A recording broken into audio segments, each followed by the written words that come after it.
Selamat malam, salam sejahtera. Terima kasih karena bersama dengan saya di Nazilin Unity Channel. Sebelum ini, saya pernah mengatakan berkali-kali di dalam channel saya. Saya kata di Malaysia ini, kabar angin jangan tak pernah Anda percaya. Ataupun dengan kata lain, jangan pernah mengambil enteng, jangan pernah mengambil mudah kabar-kabar angin yang bertebaran kalau itu berlaku di Malaysia.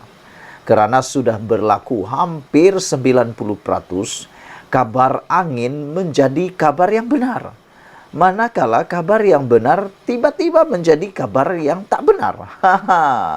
Itu boleh berlaku, seringkali berlaku di Malaysia. Hari ini kita dikabarkan dengan kabar angin yang lebih kuat bertiup. Bertiup kencang yang mengatakan kononnya PAS akan keluar daripada Perikatan Nasional. Wow, ini kabar angin, spekulasi yang sedang bertiup kencang di mana-mana. Sebelum kita teruskan ulasan kali ini, mohon kiranya Anda tinggalkan komen Anda berkaitan dengan kabar angin spekulasi yang bertiup kencang ini. Ada bukti, ada beberapa bukti yang dinyatakan melalui pemerhatian politik, juga oleh pemerhatian netizen berkaitan dengan kabar angin ini. Namun demikian, apabila kabar angin ini bertebaran, akhirnya akan ada beberapa pemimpin yang akan tampil untuk memberikan penjelasan. Spekulasi mengatakan bertiup kencang sejak 2 hari lalu. Ini berlaku susulan ketiadaan pemimpin PAS pada Perhimpunan Agung tahunan AGM 2023 bersatu, sedangkan mereka adalah rakan sekutu mereka daripada gerakan hadir. Inilah yang menyebabkan spekulasi dan kabar angin ini bertebaran apabila PAS tidak hadir dalam Perhimpunan Agung tahunan bersatu. Namun demikian, selepas daripada apa yang berlaku ini, akhirnya timbalan Presiden PAS iaitu Tuan Ibrahim Tuan Man tampil menafikan dakwaan tersebut yang kononnya parti itu akan keluar daripada Perikatan Nasional. Timbalan Presiden PAS Datuk Seri Tuan Ibrahim Tuan Man berkata, soal itu tidak pernah timbul atau dibincangkan dalam parti setakat ini. Menurut beliau tidak ada, tak pernah timbul pun, katanya ketika ditanya pemberita mengenai isu itu di Parlimen di sini pada Isnin. Tuan Ibrahim menjelaskan pemimpin parti itu terpaksa hadir ke mesyuarat agung PAS di kawasan masing-masing menyebabkan mereka tidak dapat memenuhi jemputan bersatu. Kami telah dimaklumkan dan ada jemputan, tapi kebetulan PAS kawasan ada mesyuarat agung. Sebagian besar terpaksa merasmikan mesyuarat agung di kawasan masing-masing, kata Tuan Ibrahim Tuan Man. Saya sendiri pun merasmikan mesyuarat 5 kawasan dalam 2 hari, Sabtu dan Ahad lalu. Saya cek dengan kawan-kawan yang lain. Kebanyakan ada jemputan dari bersatu. Kami dah maklumkan kepada kepimpinan bersatu, tak ada isu, jelas beliau lagi. PAS mewakili sebagian besar gabungan Perikatan Nasional dengan 43 kerusi parlimen dimenangi parti itu dalam pilihan raya umum ke-15, PRU 15. Sekiranya ini benar-benar berlaku, saudara-saudara sekalian, sekiranya benar-benar kabar angin ini menjadi benar, seperti yang sering kali berlaku, mungkin besar kemungkinan Perikatan Nasional akan bubar atau tumbang. Maka Muhyiddin tinggal bergerak keseorangan. Mungkin PAS akan menyertai muafakat nasional yang dikelola dan diteruskan oleh salah seorang bekas pemimpin dalam UMNO. Adakah PAS akan menyertai muafakat nasional? Adakah PAS akan meninggalkan Perikatan Nasional dan menyebabkan Perikatan Nasional bubar? Kita hanya menunggu. Kalau benar kabar angin ini berlaku, memang itulah hala tujuannya. Tapi dengan penjelasan daripada Tuan Ibrahim ini, kita mengambilnya sebagai sesuatu yang positif apabila beliau menafikan pas keluar Perikatan Nasional. Selamat malam, salam sejahtera. Ini satu lagi kejutan besar kepada kita semua di Malaysia yang mengikuti perkembangan politik. Muhyiddin sekali lagi didakwa terima hasil aktiviti haram RM5 juta. Saya sangka semua pertuduhan sudah selesai. Saya ingat semua perkara sudah selesai. Namun demikian, kita sangka hujan di tengah hari rupanya sampai ke petang. Hari ini, tepat pukul 8.57 pagi sebentar tadi dilaporkan, Muhyiddin didakwa terima hasil aktiviti haram RM5 juta. Wow, ini memang luar biasa. Bekas Perdana Menteri Muhyiddin Yassin sekali lagi didakwa atas pertuduhan penggubahan wang haram melibatkan RM5 juta berkaitan dengan program Jana Wibawa. Presiden Bersatu dan Pengerusi Perikatan Nasional PN itu yang memakai sut serba hitam didakwa semasa prosiding di hadapan Hakim Mahkamah Session Shah Alam Rozila Saleh pagi tadi. Pertuduhan penggubahan wang haram yang dibentangkan di bawah Seksyen 4 dalam kurungan 1 kurungan B mengikut Akta Pencegahan Penggubahan Wang Haram, Pencegahan Pembiayaan Keganasan dan Hasil daripada Aktiviti Haram 2001 dibaca bersama Seksyen 87 dalam kurungan 1 akta yang sama. Pemimpin berusia 76 tahun itu didakwa menerima RM5 juta hasil daripada Bukhari Equities dan Berhad yang disalurkan ke dalam akaun Bersatu pada 7 Januari 2022. Kesalahan itu didakwa dilakukan di M-Bank Cawangan M-Kop Mall, Jalan Persiaran Barat, Petaling Jaya pada 7 Januari tahun lalu. Bagaimanapun, Muhyiddin atau nama sebenarnya Mahyadin Mat Yassin, 76 tahun, mengaku tidak bersalah sejurus pertuduhan dibacakan. Mengaku tidak bersalah dan mohon dibicarakan, kata Muhyiddin.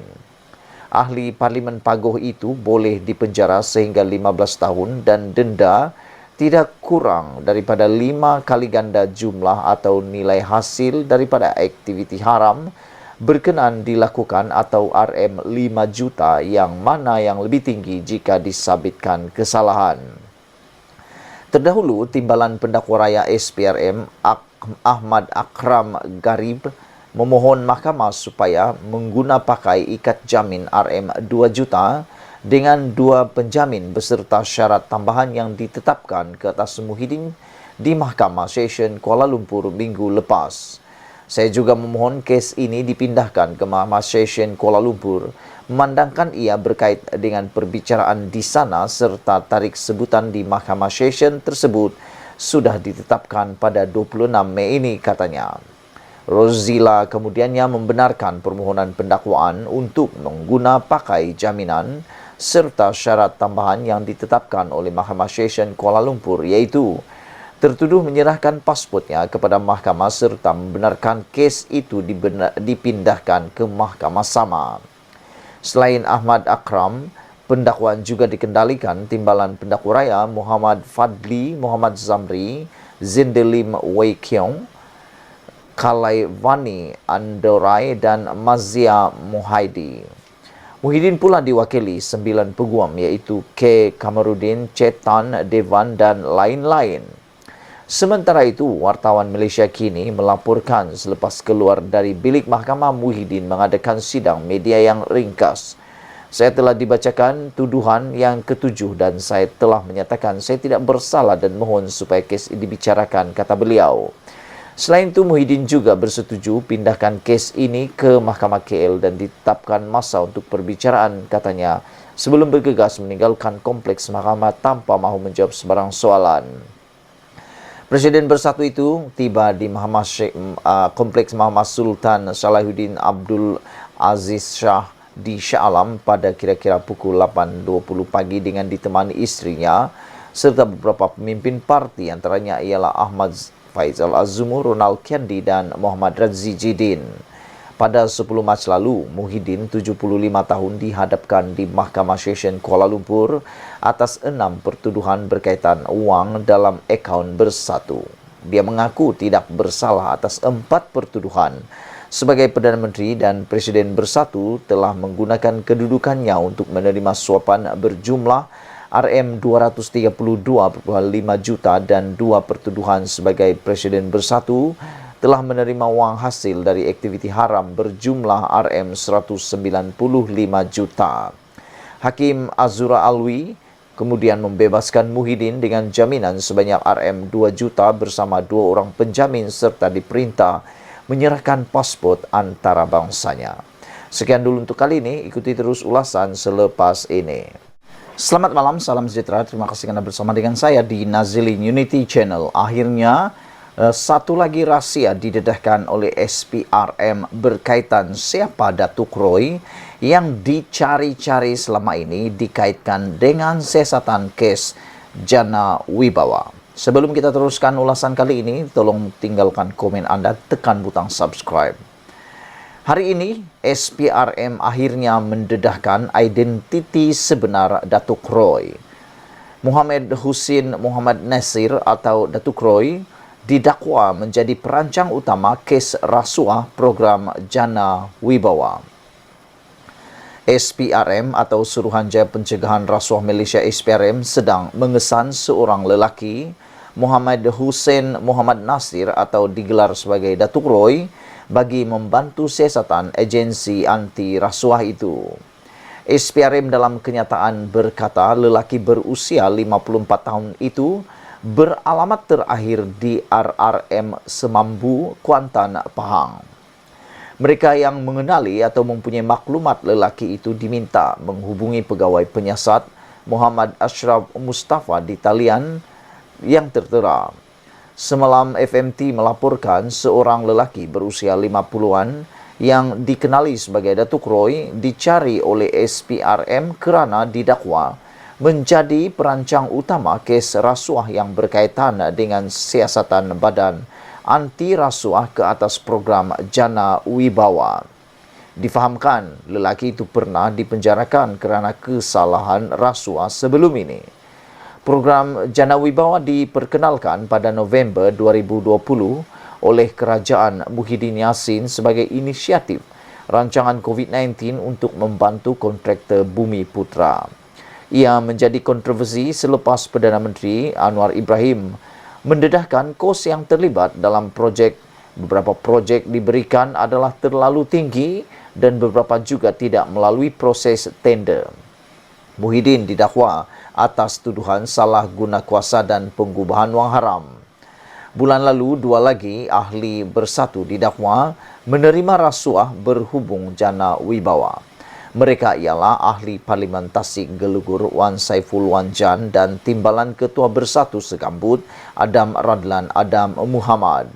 Saudara-saudara sekalian, mengimbau perkara-perkara seperti ini apabila orang-orang tertentu perancang utama untuk kes-kes besar seperti ini dicari SPRM, akhirnya kita mengingat kesamaan dengan kes 1MDB yang mana perancang utamanya yaitu Jolo sehingga ke hari ini masih belum ditangkap, masih belum berjaya ditangkap dan masih di dalam pelarian. Menjadi persoalan kita malam ini ialah adakah Datuk Roy ini juga akan menjadi seperti Jolo yang juga menjadi pelarian? Semoga akhirnya SPRM akan dapat menangkap Datuk Roy ini. Jangan sampai Datuk Roy ini pula akan terlepas dan akan menjadi pelarian di negara lain. Sedangkan lain pula yang dipenjarakan, lihat saja kepada Najib Tun Razak. Yang berlaku ialah Najib dipenjarakan manakala Jolo masih bebas dan entah di mana belum berjaya ditangkap lagi. Sehingga kan menimbulkan polemik, menimbulkan ketidakpuasan hati para pemerhati politik dan pengikut-pengikut politik Malaysia. Sehingga menimbulkan rasa tidak puas hati kerana Jolo masih belum lagi berjaya dihadapkan ke muka pengadilan. Diharapkan apabila SPRM telah mendedahkan identiti sebenar Datuk Roy ini, maka satu tangkapan besar akan berlaku. Sekian dulu untuk kali ini. Jangan lupa tinggalkan komen Anda, tekan butang subscribe. Kita jumpa lagi. Bye-bye.